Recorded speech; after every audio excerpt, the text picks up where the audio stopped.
حدیث کې راځي نبی علیہ السلام فرمایل اذا صلت المرأة خمسها بعض وخت د مغرب دا زنانه دي د یورپ دا زنانه یا زمونږ د مسلمان پجامه کې دغه په چوکاټ چې کومې پالل شوی زنانه دي نو هغه دا یو اعتراض کوي چې اسلام خزو ته څه حق ورکړي دی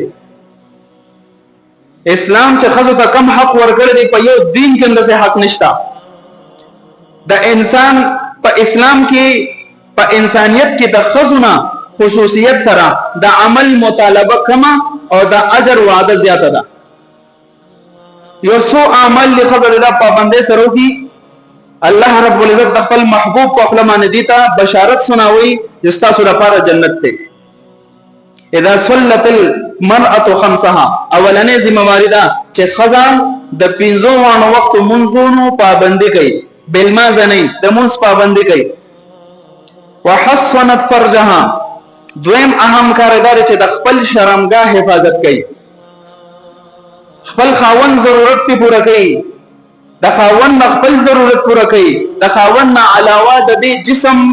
باندې د نامحرم نظر پرونځي د خپل جسم حفاظت کوي واطاعت بعلها ورسره د خپل خاون اطاعت کوي تابعدار وي چې څنګه د خاون مزاج وي مزاج زدکی د خاون د مزاج مطابق چلیږي د هر حکم تابع نو دخلت من ای ابواب الجنه شاءت نبی علیہ السلام فرمان دی د جنت په کومه دروازه چې جنت کېدل غواړي د دې دنش عمل مختصر وعده په زیاته ده خوشخبری زیاته ده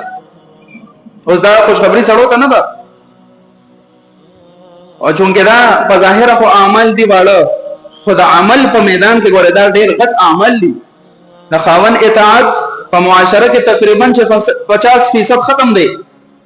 خاون ته د خاون په نظر کېدل کیږي نه او بیا چې معمولی غونډه له کمزوري شي مالی اعتبار سره بیا د خدای منشي نو